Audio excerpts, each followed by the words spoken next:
La Commission électorale nationale indépendante a pris acte de l'arrêt rendu par la Cour constitutionnelle proclamant Grace Bilolo gouverneur de la province du Congo central et Prosper Ntela vice-gouverneur.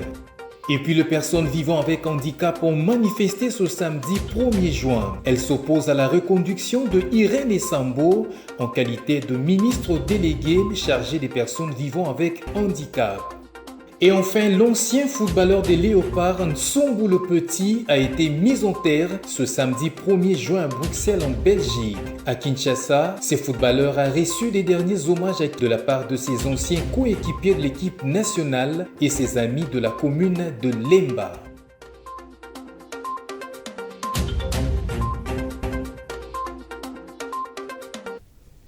C'est l'heure de vous informer, Madame, Monsieur, bonsoir et bienvenue dans ce journal. La MONUSCO a déployé des casques bleus ce samedi 1er juin à Kanyabayonga pour appuyer les forces armées de la République dans la lutte contre l'avancée de l'ennemi dans ce secteur du territoire de Lubero au nord Kivu. L'on signale un calme précaire ce samedi. Suivez.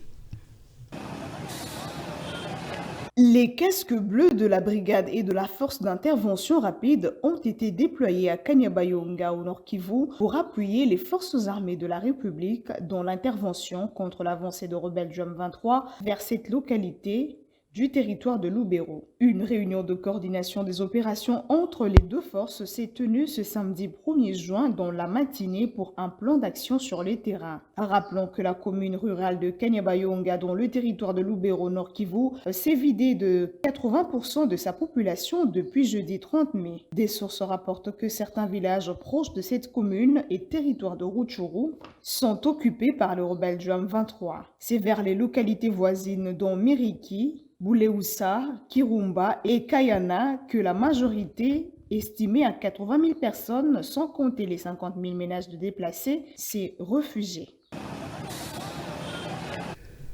Et sur le boulevard Lumumba à Kinshasa, un groupe de personnes vivant avec handicap a manifesté ce samedi 1er juin contre la reconduction de Irène Esambo en tant que membre du gouvernement en charge des personnes vivant avec handicap. Ces personnes ont fait savoir que Irène Esambo ne mérite plus ce poste. Suivez.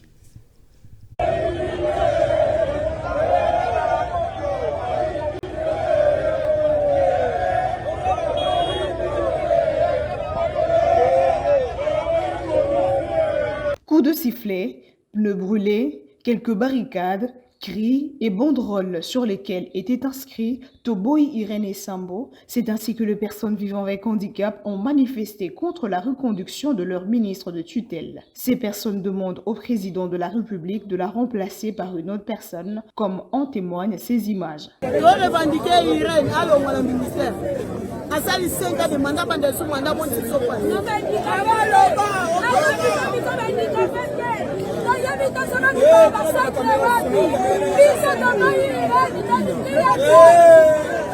Notez qu'au Maniema, un autre groupe de personnes vivant avec handicap avait déposé un mémorandum au gouvernorat de province pour dénoncer ce qu'il qualifie des officines de certains hommes politiques de Kinshasa qui instrumentalisent les leurs.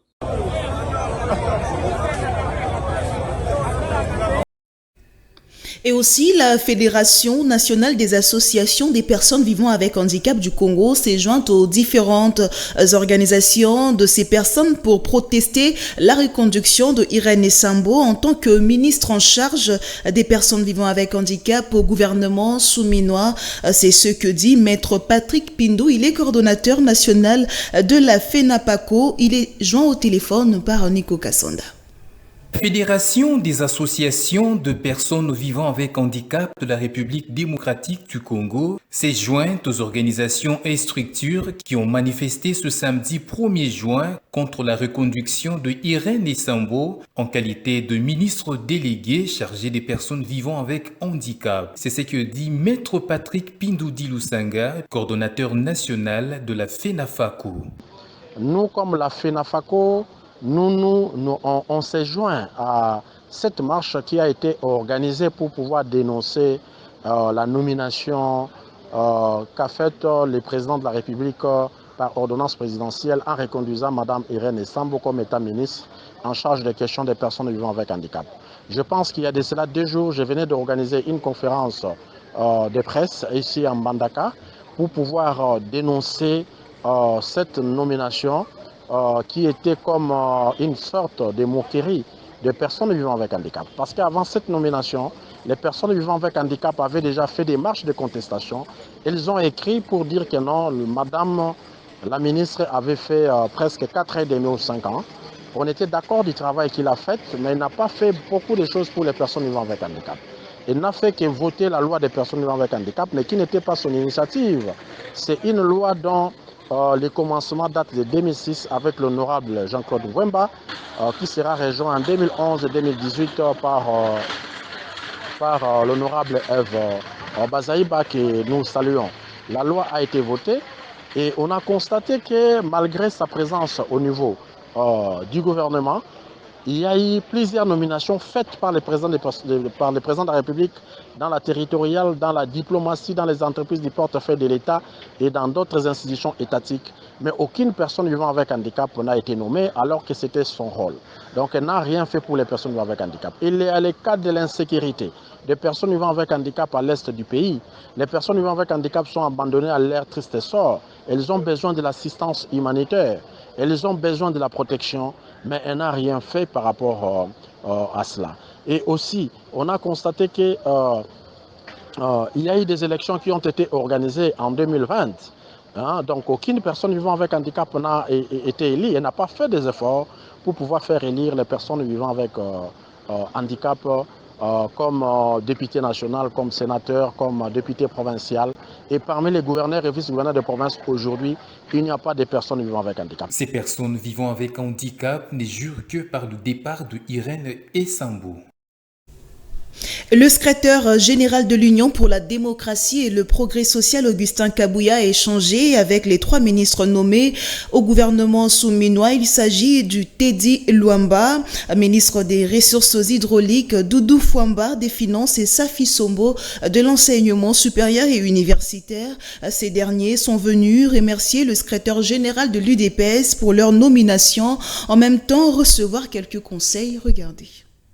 Le secrétaire général de l'Union pour la démocratie et le progrès social, UDPS, Augustin Kabouya Chilumba, a reçu en audience les nouveaux ministres de ressources hydrauliques et électricité, celui des finances, ainsi que la ministre de l'enseignement supérieur et universitaire. Aussitôt nommés membres du gouvernement souminois par ordonnance présidentielle, les 3 membres de l'UDPS Tshisekedi ont effectué le déplacement de la permanence de ce parti politique dans la commune de Limete afin d'échanger avec l'homme qui gère au quotidien le parti présidentiel. Il s'agit du ministre de Ressources hydrauliques et électricité, Teddy Luamba Moubi, de la ministre de l'Enseignement supérieur et universitaire, Safi Sombo, et le ministre des Finances, Doudou Fouamba. L'administrateur Roger Bissambi et le coordonnateur du corps de l'élite scientifique de l'UDPS, Soft Mukuna, ont également pris part à cette audience. L'objet du déplacement de ces nouveaux membres du gouvernement était sans nul doute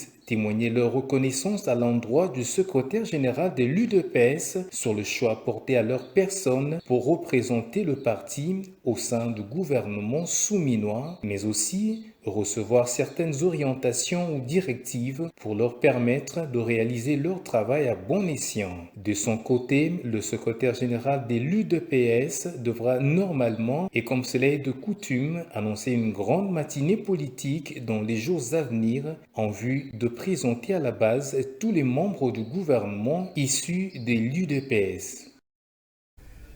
Les linges sales se lavent en famille, dit-on. Voilà qui justifie la tenue de la réunion entre le présidium de l'Union sacrée et les responsables des regroupements politiques, membres de cette plateforme politique dont certains étaient frustrés après la sortie du gouvernement souminois.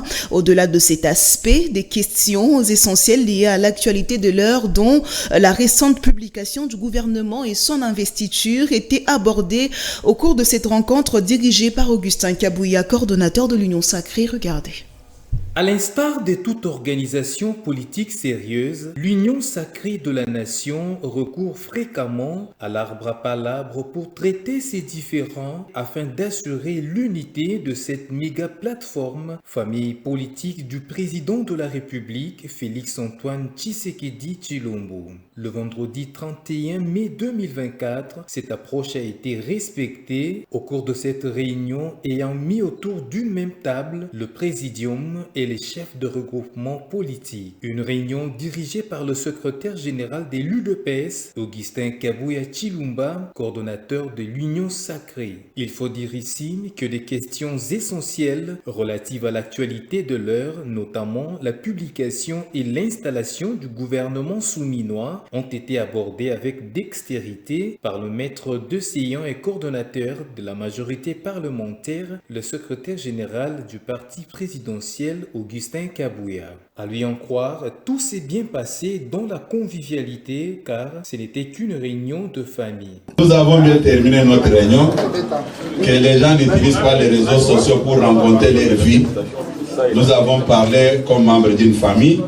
Nous irons faire les rapports acquis des droits. Il convient de signaler que certains responsables de partis et regroupements politiques, membres de l'Union sacrée qui étaient frustrés après la sortie du gouvernement souminois, ont pris part à cette réunion. Force est de dire que cette réunion augure des lendemains meilleurs pour l'Union sacrée de la nation. Et il n'y aura pas d'organisation de l'élection du gouverneur dans la province du Congo central. Le nouveau gouverneur Grace Bilolo, proclamé élu par la Cour d'appel du Congo central, conserve son fauteuil. La Cour constitutionnelle a annulé la décision du Conseil d'État qui a invalidé son élection et l'a proclamé élu gouverneur de la dite province. L'arrêt de la juridiction suprême a été rendu public le vendredi 31 mai. Nico Kassanda. Siégeant en matière de contrôle des constitutionnalités, la Cour constitutionnelle a purement et simplement annulé la décision du Conseil d'État portant invalidation de l'élection du gouverneur du Congo central, Grace Bilolo. En conséquence, cette juridiction a proclamé élu Grace Bilolo gouverneur du Congo central. La Constitution est partant, nul et de nul effet. En conséquence, déclare valide et seul applicable le dernier acte judiciaire pertinent, en l'occurrence l'arrêt RCRG 001/2024 de la Cour d'appel du Congo central qui proclame le requérant gouverneur de cette province, dit qu'il n'y a pas lieu à paiement de frais d'instance, dit que le présent arrêt sera notifié.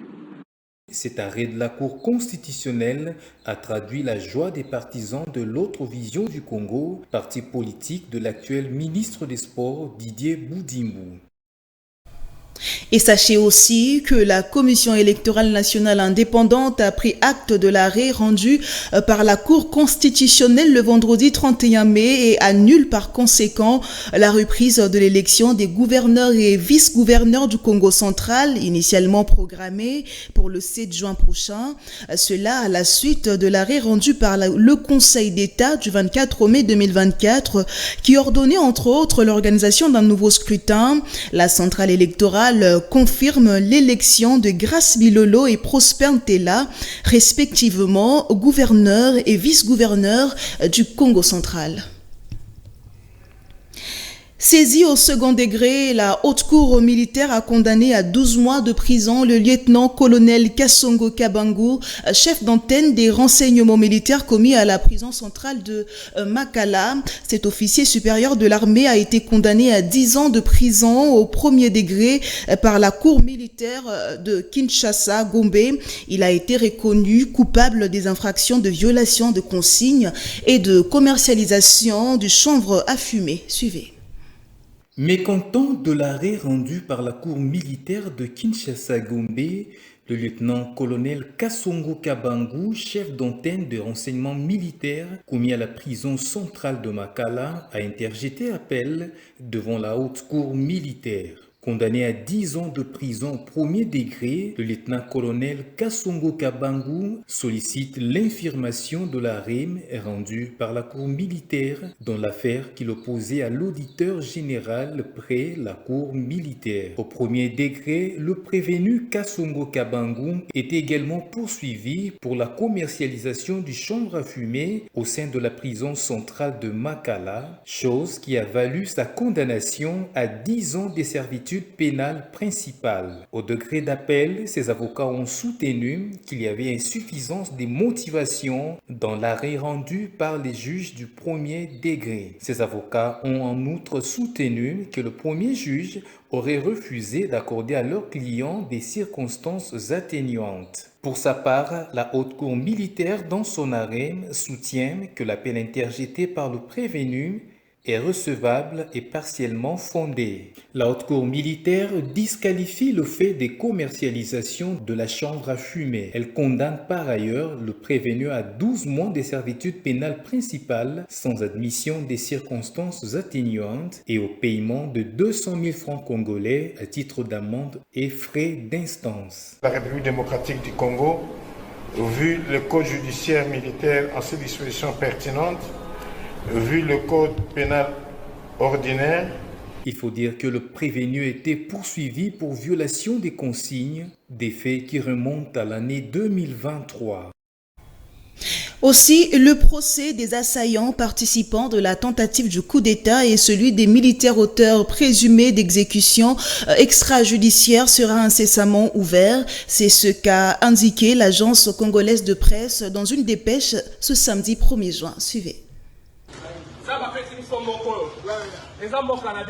Des sources proches citées par l'agence congolaise de presse indiquent que le service spécialisé ont bouclé les auditions du groupe d'assaillants qui ont participé à la tentative de coup d'État et attaque de la résidence de Vital Kamerhe, président de l'Assemblée nationale, le dimanche 19 mai dernier. Le dossier serait déjà transmis à l'auditorat général des forces armées de la République. Ce dossier est sur le point d'être fixé devant la Cour pour un procès qui établira les responsabilités. Par ailleurs, les militaires auteurs présumés d'exécution extrajudiciaire comme diffusés sur les réseaux sociaux, le même dimanche de l'événement, seront également devant la justice militaire. L'enquête militaire sur ce dossier est en phase de bouclage, poursuit l'ACP. Les présumés auteurs de ces tirs ont été identifiés, isolés et mis à la disposition de l'auditorat militaire. Ce dernier est en phase de bouclage de ses enquêtes et entend fixer l'affaire devant la Cour dans les prochains jours. Ils répondront dans leur implication présumée dans des exécutions sommaires filmées et largement partagées sur les réseaux sociaux, indique le membre du gouvernement interrogé par l'ACP. Rappelons que le dimanche 19 mai, la ville de Kinshasa s'est réveillée sous une psychose. Un groupe d'assaillants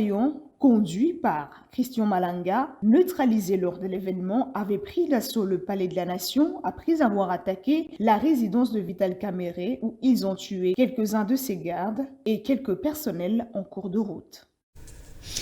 Le service national conduit par son responsable, le général-major Jean-Pierre Kasongo, a au nom du président de la République remis un lot de 500 bancs à l'université de Kinshasa. Ce lot de 500 bancs sur le 2000 a été fabriqué par les bâtisseurs de la nation, dit les Koulunadières. C'est le recteur de cet alma mater, le professeur Jean-Marie Kayembe, qui les a réceptionnés le vendredi 31 mai.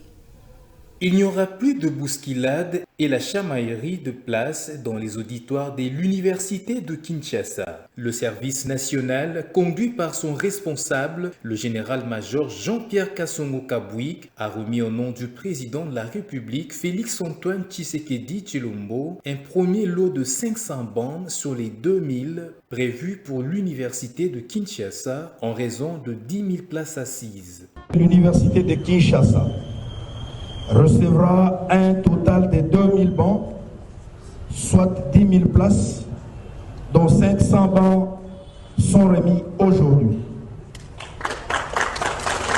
Les autres lots suivront progressivement chaque semaine. Des bancs fabriqués par les Koulunadières, devenus aujourd'hui des bâtisseurs de la nation. Un pari qui s'avère gagné par le président de la République. Il vous souviendra que lorsqu'en 2020, le chef de l'État, Félix-Antoine Tshisekedi, avait décidé de confier ces bandits urbains au service national en vue de leur encadrement, personne n'y croyait. Ils sont là, bien vivants et transformés. Ils ont été formés au métier et sont utilisés par le service national dans ces chantiers et ateliers. Au nom de l'Université de Kinshasa, le recteur de cet alma mater, le docteur Jean-Marie Kayembe, qui a réceptionné ces bons, a plaidé pour un partenariat Université de Kinshasa, service national. Distribuer des bons, c'est assurer des conditions d'apprentissage optimales à la jeunesse congolaise. Chaque fois qu'on se mettra dessus, on se dira, l'homme est totalement transformable. Voilà la raison de cette joie et du partenariat que nous vous annonçons. L'Université de Kinshasa scelle, signe, actualise avec le service national pour une transmission des expertises dans les deux sens. Déterminé à jouer pleinement son rôle, celui d'être au service de la nation, le service national qui s'est doté de 2 ateliers, dont l'un à Kinshasa dans la commune de Lanselim, s'attelle à doter depuis quelques temps les universités et écoles en banc. Et en sport, le comité de l'entente urbaine de football de Kinshasa à Kilimani a officiellement clôturé sa saison le vendredi 31 mai au terrain de l'hôpital général de Kinshasa. Son président Augustin Makiadi a dressé le bilan. Suivez. C'est sur une note de satisfaction que le président de l'entente urbaine de football de Kilimani a clôturé les tout derniers championnats de son entité.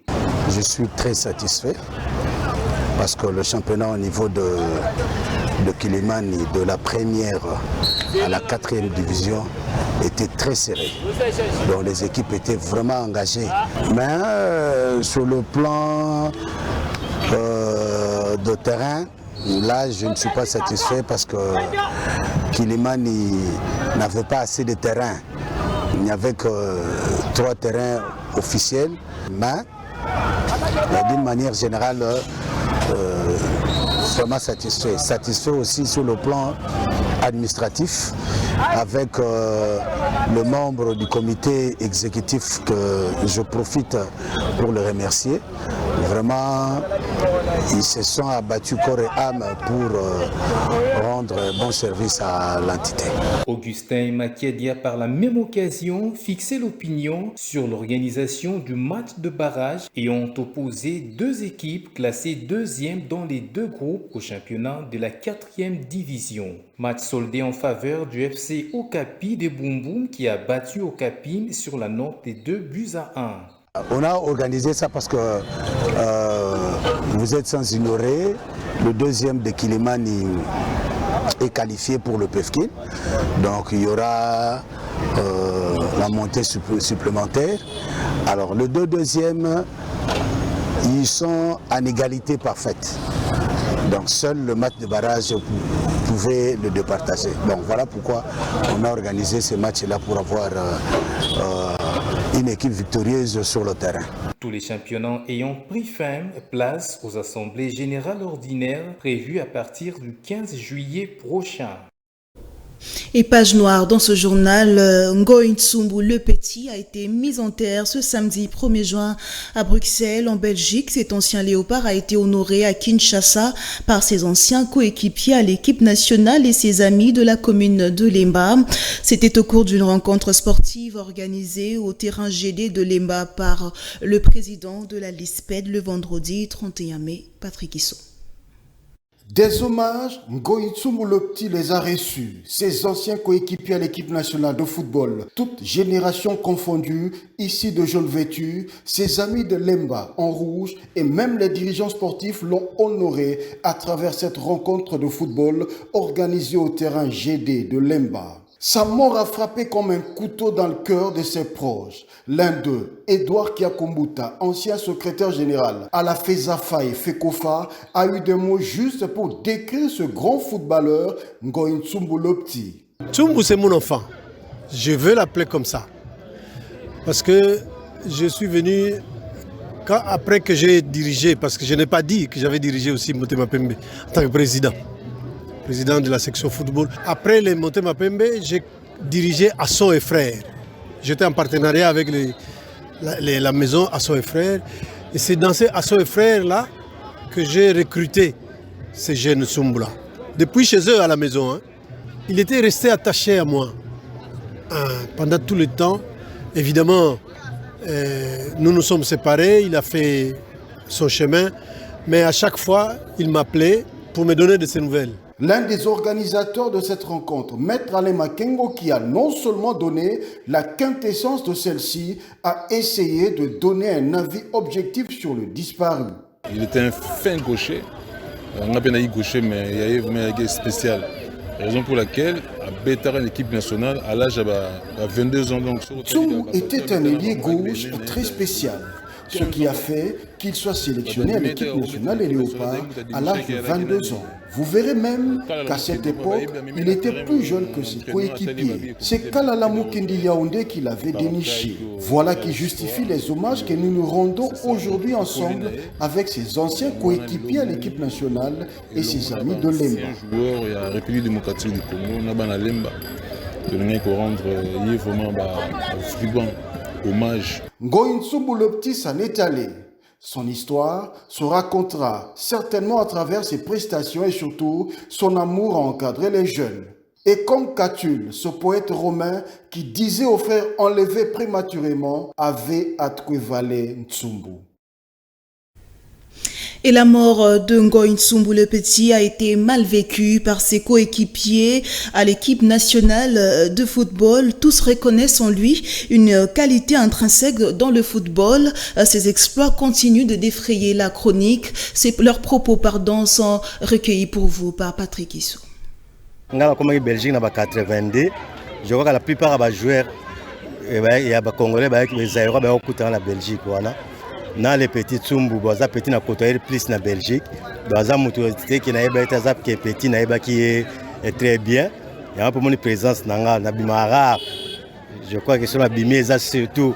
C'est un jeune homme que je connais très bien. Ma présence ici s'explique par rapport aux relations que nous entretenions. Je sors rarement. Pour lui, il fallait que je sois là pour lui rendre des hommages mérités. Un jour, on m'a parlé d'un jeune homme qui jouait du pied gauche. C'était en Belgique. Et je m'étais déplacé personnellement pour le voir jouer sur le terrain. Là, j'ai vu un jeune homme très petit. Mais la manière qu'il jouait était très extraordinaire. Et je me suis rappelé de mon histoire, qui était presque similaire. On pensait que Nenga Balbana qui n'est trop petit, mais la moitié qui est trop petit naé, on va considérer comme grand. Et là on a marqué que na taille wana zaki nango, on convainc que na porter sa facilité. Et tout ça jusqu'à quand bateau to landi le colavie na biso, mais ngana eto e bana imo mkepo. Tsumbu était mon aîné. Je le connais beaucoup plus parce que j'ai travaillé avec lui. Il m'avait nommé président de son équipe de football, le Kolomoto. Mais aujourd'hui, j'ai un profond regret pour nous les footballeurs. Nous constatons que chaque fois qu'un artiste meurt, le gouvernement fait tout pour l'honorer. Malheureusement, cela n'est pas le cas pour le footballeur. Et pourtant, nous portons sur nous les couleurs nationales. Pourquoi cette indifférence? Comme aujourd'hui, nous pleurons Tsumbu le Petit sur ce terrain de Lemba, alors qu'on devrait le faire ailleurs. Nous déplorons cette politique qui n'honore pas le sport en RDC. Et puis, oui, tu honorais, Bissot, tu honorais, mais aucun gouvernement, aucun fédération. Peut-être moi il y a l'INA foot bazalaka mais na terrain côté quelqu'un a marqué qui a sali comme on a marqué donc biso ba o so lobby peut ku fi ezalaka na ba terrain donc à un certain moment il faut arrêter to bandorocha batuna kopesa bango vraiment kokunda bango avec honneur wana puisque bandima ko bet la pays. Et on va prendre le rappel des titres de ce journal. La Commission électorale nationale indépendante a pris acte de l'arrêt rendu par la Cour constitutionnelle proclamant Grace Bilolo gouverneur de la province du Congo central et Prosper Ntela vice-gouverneur. Et puis les personnes vivant avec handicap ont manifesté ce samedi 1er juin. Elles s'opposent à la reconduction de Irène Essambo en qualité de ministre délégué chargé des personnes vivant avec handicap. Et enfin, l'ancien footballeur des Léopards, Nsongo le Petit, a été mis en terre ce samedi 1er juin à Bruxelles en Belgique. À Kinshasa, ce footballeur a reçu les derniers hommages de la part de ses anciens coéquipiers de l'équipe nationale et ses amis de la commune de Lemba.